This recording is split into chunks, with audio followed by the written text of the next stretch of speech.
Hello and welcome to this episode of the Restored Mind Show. My name is Matt Codde. And on this episode, we are going to finalize, and really tie up our discussion of how to make real change in your life. And specifically, I want to talk about the idea of identity. So in the past 4 episodes, we've talked about changing environment, changing behavior, skill sets, and then beliefs, right? And I talked about in the last episode how belief can be a very, very powerful way of making change. But in this episode, I want to talk about this idea of identity because I really believe that is, at the crux, right? Where most things start, right?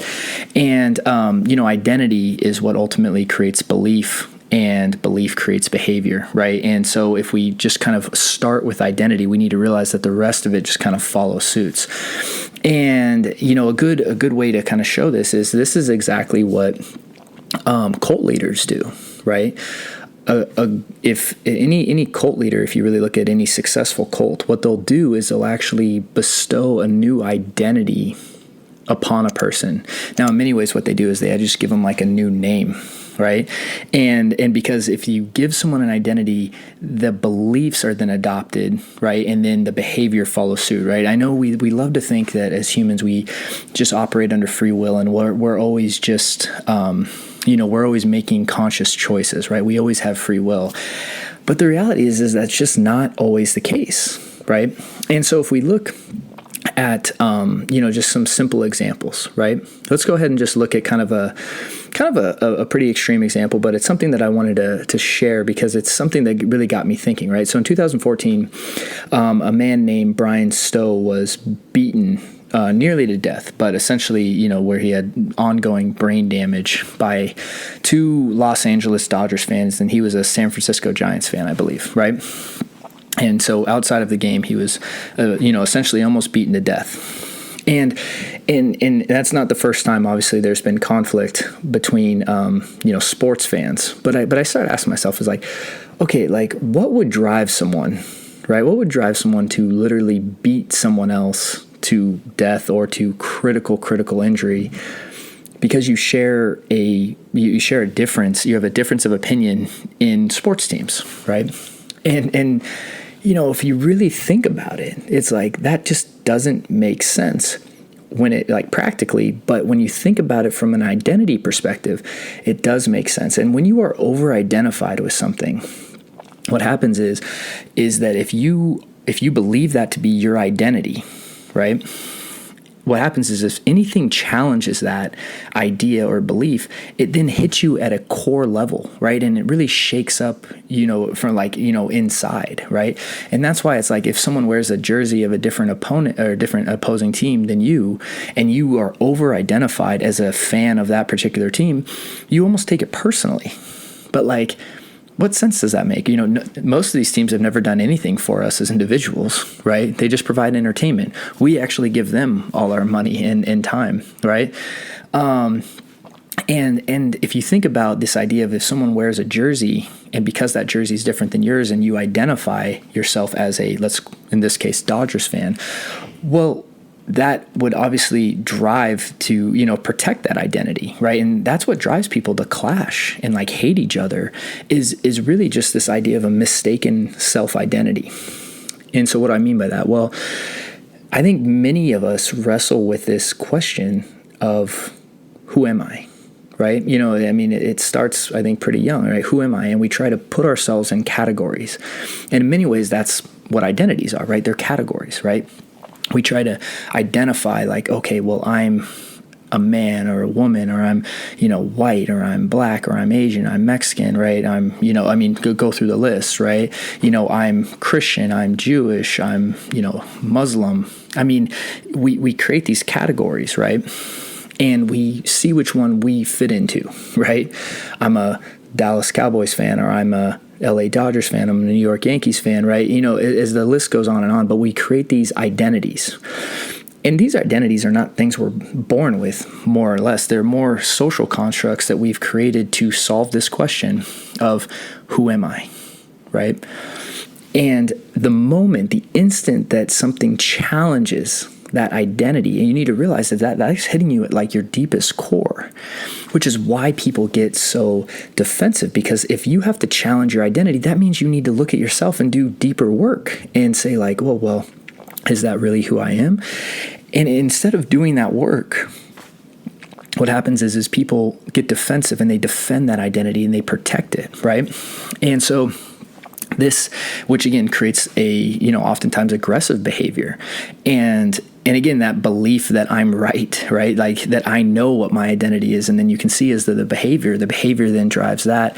And that's when people get violent. And, if we're really just going to just kind of spin it full circle here, I mean, we can see this happening in the United States right now.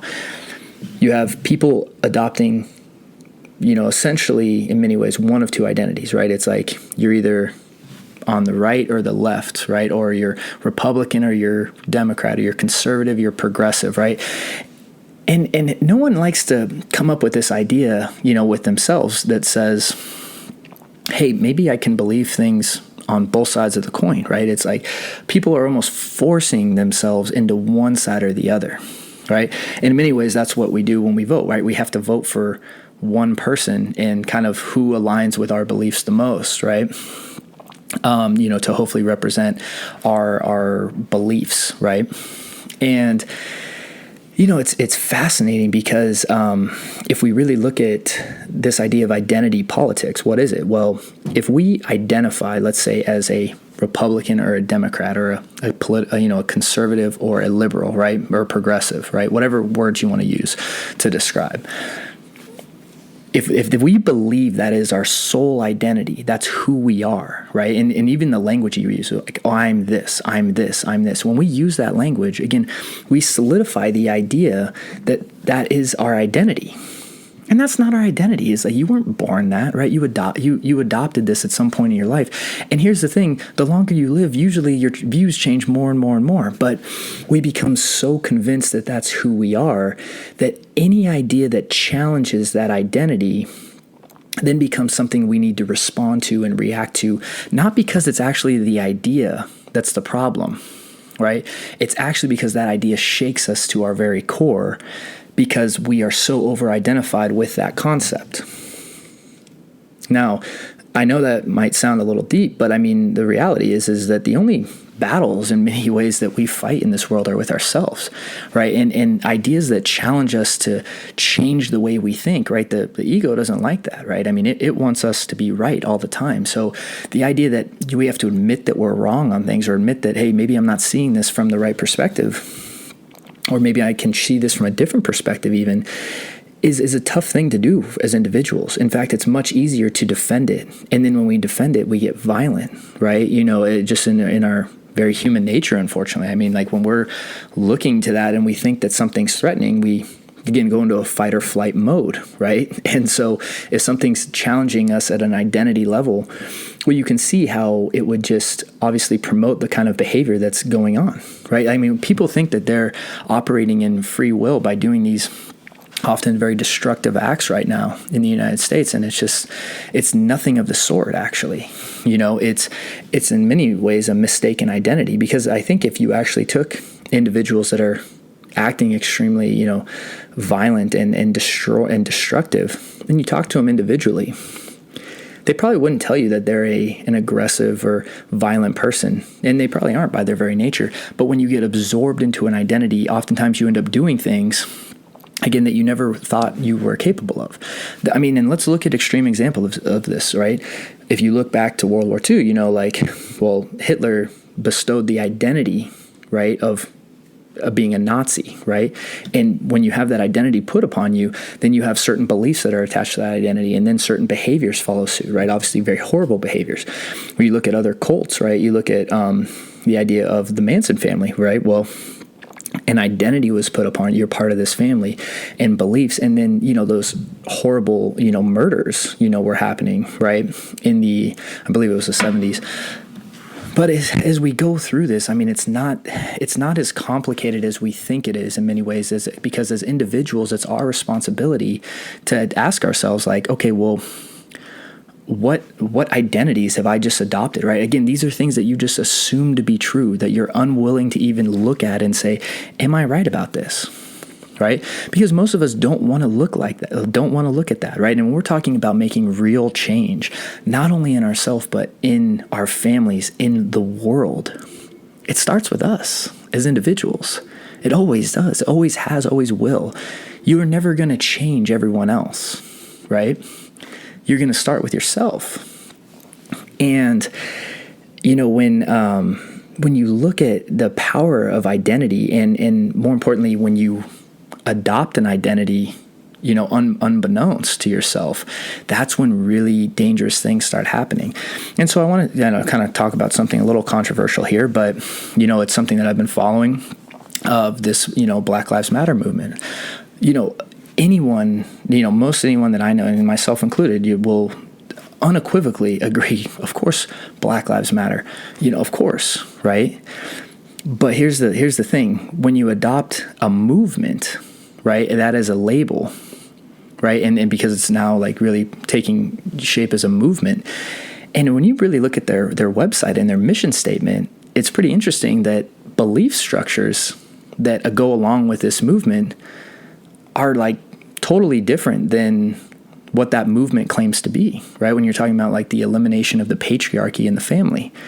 And it's like, well, hold on a second. Like, but this is what good movements and good people that want to manipulate people, they bestow an identity upon someone, right? And then tell them what they believe without ever having them question, like, do I believe this? And again, like if you talk about the elimination of the patriarchy, right, and like of fathers and the importance of fathers, right, that's like, it's like you start hearing things like that, and it's like, okay, well, how does that correlate, right? And I know this is going to be, maybe one of the more hot topic episodes that I've done, but when I really start looking at this, it's like, well, no, I mean, like the evidence is overwhelmingly, that with a positive parental figure in a child's life, without a positive, father, right, in a child's life, you're talking about an increase of dropout in schools, right, in pregnancy out of wedlock, drug addiction, suicide, incarceration, all these things, just the odds of the child getting involved in any of these skyrocket, and the evidence is overwhelming for that. So when you start talking about taking a label and switching it, to these beliefs, and then people just adopting these beliefs because they think they're correlated, that's where manipulation happens at an identity level, right? And always remembering that, if you over-identify with anything, you have the risk of just adopting beliefs that may not even be things that you believe, but just adopt them because you just assume that because you're that identity, you have to believe that, and then the behaviors that follow suit of that, right? And so when it comes to the idea of, even if you look at like something like the Church of Westboro, right, they would tell you like, okay, well, if you're a Christian, then you believe this and this and this, and a lot of hateful, horrible things, right? And it's like, well, wait, hold on, like these jumps that people take, that are creating movements or organizations. And if you aren't careful as an individual to question what the identity is and what the beliefs are, and is that something that you actually align with, instead of just assuming that you're the identity that someone gives you, really taking a deeper understanding of who you are. And that's really where this idea of identity is so important when it comes to mental health recovery, right? The oldest identity that we have as human beings to adopt is, are we the hero or are we the victim, right? And in many ways, the people that I've look up to in many ways and have been and people that I believe to have achieved very successful lives and families and the things I aim to strive for in my own life, when it never starts with being the victim, right? You have to decide to be the hero of the story, right? And what does that mean? Well, a hero doesn't take a challenge in their life and look at that as this horrible outcome, but instead of an opportunity for them to overcome and again become a better version of themselves, right? And that's one of the oldest identities that we wrestle with, the oldest choices that we wrestle with as humans, right? And I know, there's a lot to unpack here in this idea of identity. And again, I'm probably going to make again, another episode on this just because, or even, an additional episode, because I just think it's such a powerful idea. But, the thing that I want to tie up here is just this idea that change in many ways begins with identity. And identity is who we believe ourselves to be. Doesn't mean that that's who we are. It's just a belief, right? And if we adopt identities just blindly, that can lead to dangerous beliefs and dangerous behaviors, and us behaving in ways that we never thought we would behave. And I know no one likes to really acknowledge this, but it's like, look, I mean, it's not like, in many ways, a lot of the evil things people do are just because they've adopted the wrong identities and the wrong belief patterns. And that behavior that we don't like at the end of it is really a trickle effect of all that. And so, thank you for taking the time to listen to this series. For more resources, obviously, please check us out at restoredminds.com. We have free downloads and free assessments to help you on your journey with mental health. And, in this series, we want to just understand what creates real change, right? What creates real change in us as individuals so that we can change as family units, so that we can change as communities and states and countries and even the world. And the change doesn't start from without. It never has, never will. The change starts from within.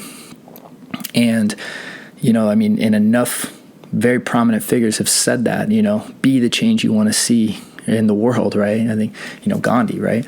It's like, what's he saying? Well, start with identity. Be the person, right? Who you want the world to be. Right? Not change the world like that on the outside. It starts from within. So thank you. And, we'll start up in the next episode. We'll continue on this series of how to really overcome these ideas of mistaken identities and really start to make change at an identity level. Have a great day.